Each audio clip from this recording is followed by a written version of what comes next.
Okay, so welcome back once again. Now, most of the thing we are able to do it. We were able to call a model.compile. So now we have to fit data into a model. So that model will be able to start doing a training, and we have to set basically a epoch. We have to set basically a batch size. We have to set a validation split. All these things we are supposed to set. So to start a training, I can simply call model.fit over here, and then I can try to pass my x train data and then y train data. So x and y data I'm going to pass for the training. There is a parameter called as epoch I can try to set. So epoch simply means that how many times we are sending a same data to the model, right? Sending a data to the model. So we are sending a same data 10 times to the model.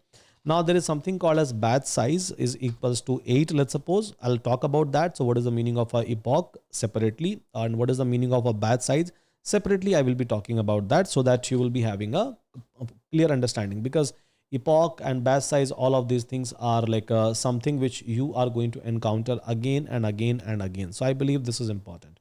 So here there is a validation split. So let's suppose I'm going to give a 20% for a testing validation split, and then I would like to visualize this entire training scenario, right? I would like to visualize this entire training scenario.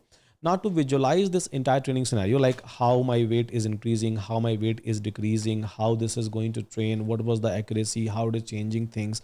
So if I have to visualize it, I can just call it and it will start training the model. Simple, right? It will start training the model. It's a very small data set, so it will be able to finish it quickly.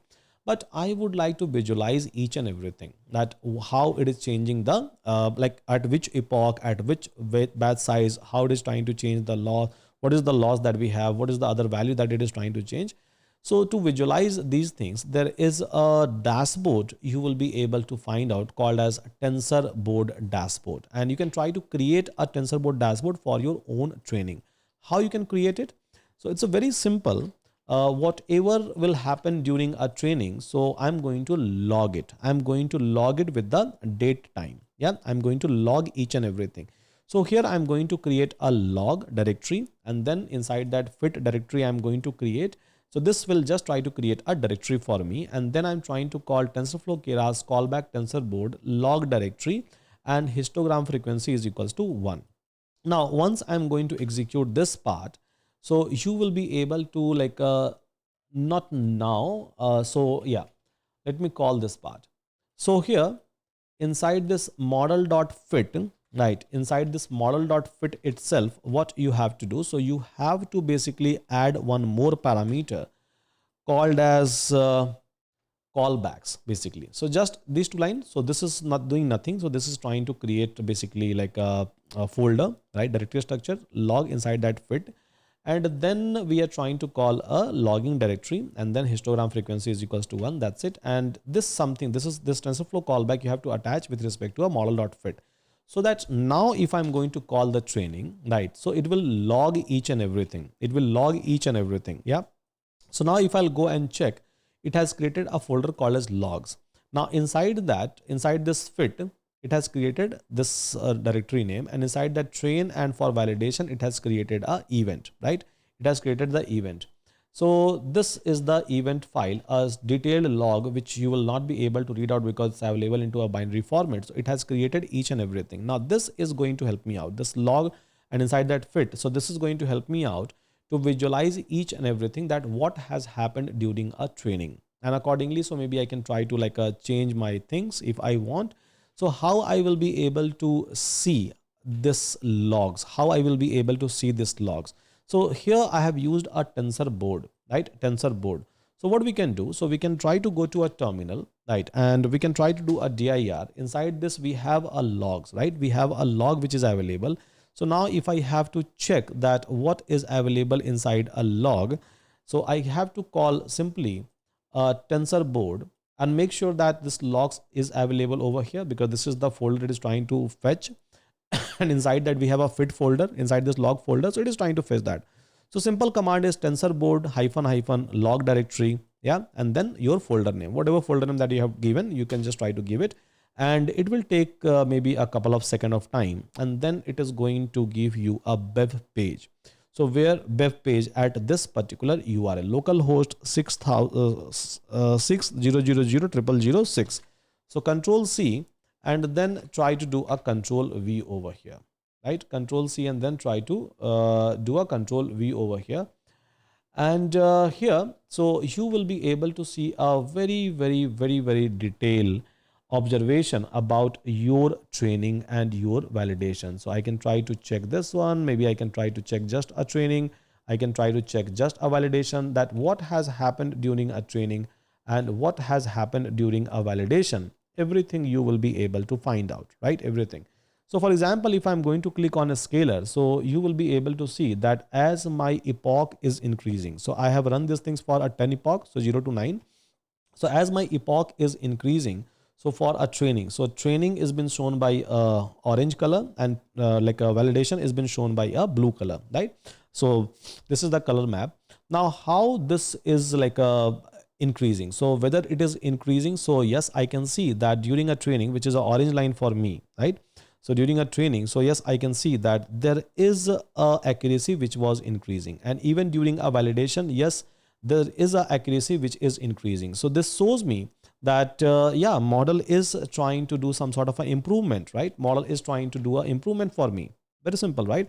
So all this detail. Now if we'll come down, so epoch learning rate. So learning rate was like a constant. It's a 0.001. If you remember, I have set inside my Adam optimizer. I can try to even make it parameterized so that, you know, keep on changing the learning rate. Don't try to like use a same learning rate. But as of now, as I have used a constant learning rate, so it is trying to do in this way. You will be able to see a flat graph, and here you will be able to see a value, right? Now epoch loss. So here I'm able to see that, yeah, during a training and during a validation, my loss is decreasing, which is again a good news for me, right? Which is again a good news for me.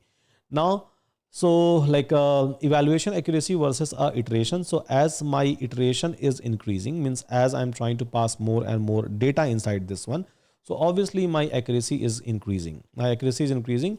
And evaluation loss versus iteration. So yeah, loss is decreasing. So this is the good news. And this TensorBoard is giving you an amazing, like a complete visualization that what is happening inside a model during a training in a very amazing way. And the code is very simple, right? So we have not done much, by the way. So we have just created a directory, and we have just created this callback, right? Callback we have just created. And when I'm trying to call a model.fit, I have just attached it. I have just attached it so that it will be able to create a logs and whenever I want. And if I'm going to do a training multiple times, let's suppose if I'm going to execute it one more times, so you will be able to see that it is going to create basically another log, right? It is going to create another log. So every time it is going to basically create a log for me. Now, so see, again, it has created. So yeah, so again, it has basically created a log for me. So now we are able to see a multiple graphs over here, right? Multiple graphs over here. We are able to see it in everywhere. Now, so here you will be able to see basically a graph. So here Keras, anyhow model we are able to see it. So not a issue at all.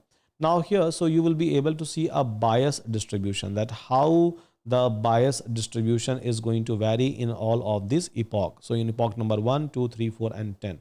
Plus how my weights, I have trained my model 2 times. Let me do one thing. So I'll just go over here and delete this file.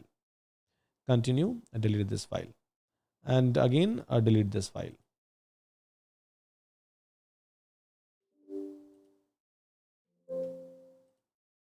Yeah. And again, I'll try to go ahead and do a training. So I will call a model.fit once again, so that I will be having only one version of the file. Maybe I can try to refresh it over here. It is going to fetch from the log. Yeah.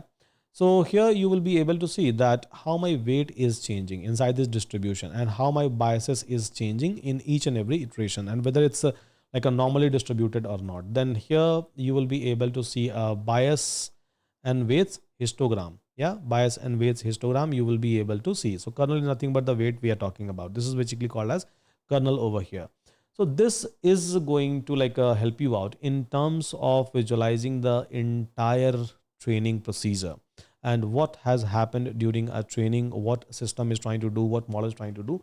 everything you will be able to visualize it with respect to any given neural network. Very simple, right?